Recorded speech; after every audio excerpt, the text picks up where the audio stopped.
Гледаме съдебен спор по Нова телевизия. Действието се развива в село Градинарово, където до този момент всичко беше спокойно. Янко се свърза с съдебен спор. Казва, че дъщеря ви не му дава да си вижда детето вече повече от 1 година. Кога? От февруари 2012 година, нали така? 12 от февруари, 22 февруари. Тогава, както взях от тук, не ми разрешава да видим детето си. Това отговаря ли ни синът? Ко? Не. Тъста хем не разбра въпроса, хем отговори. Ко? Не. Направо е като машина. Ко? Не. Не е машина, Кръстев, а същински гърга питич от черна котка Белкотарак. Но да оставим тъста, защото се задава един буреносен облак. Тъщата! Кой ден дошъл той тук дете да вземи? Що лъжи? Що докара той този телевизор? Хубава работа. Екипът се превърна в телевизор. Ти със своите лъжи. Закръта ли се занимава с тебе? Пътите никой не се... Вече телевизора ли не къщи, бе? Тъщата е толкова ядосена, че зетя ни телевизор, ни радио може да го спаси. Вече телевизора ли не къщи, бе? Виж какво ще ти кажа. С телевизор не мога да му плашиш. И докато репортерът телевизор се чуди на кой канал да превключи, С телевизор не мога да му плашиш. лютата ромка продължи да ръси бисери. Пишеш разлика по се жалби. Чакай сега, господин млад меринджер.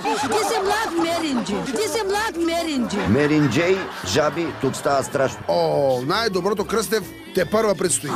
Колко? Чакай сега. Чакай, тебе не те интересува. Господин млад меринджер, 24 са определяхте. Ако ти постигнеш, още ще видиш. Тъщата набра скорост и не знам дали вече някой може да я спре. Не е сигурно. Аз не искам телевизор да ме вижда. Чакай, още по-хубаво да вижда.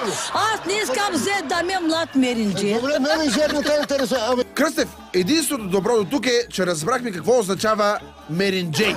Аз не искам взе да ме млад меринджер. Добре, менеджер не те интересува. Репортерът телевизор се намеси, но това нагнети още повече обстановката.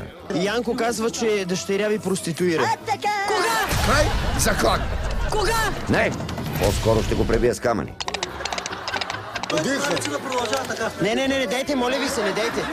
Пуснете, моля ви се, пуснете Кермили. Абе, той не е твоето дете. Не кажи е твоето. Направи дека. Ще чупя този телевизор. Това не мога да го укрутят и в цирка. Ще чупя този телевизор. А кой е баща на детето? Кой е баща на детето? Успяха да натикат тъщата в двора, но не се гаси той, що не гаси. И оградата не е особено стабилна. И след като нито стабилното заграждение, нито мъжа я спряха, ромката започна да си развява коня.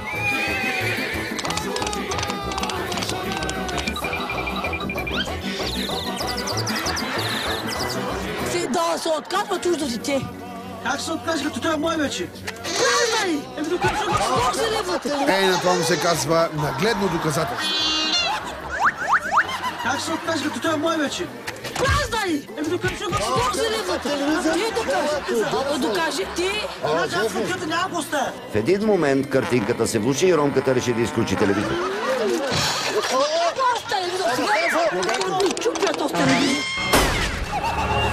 Всъщност, Малине, яко си телевизора отново да видим най-добрите моменти. Ко? Не. Вече телевизора ли не къщи, бе? Виж какво ще ти кажа. С телевизора не мога да му плашиш. Пишеш разлика по се жалби. Колко? Чакай сега. Чакай, тебе не те интересува. Господин млад меринджер, 24 са определяхте. Ако те постигнеш, още ще видиш. Кога? Този телевизор сега. Чупя този телевизор. Гаси веднага!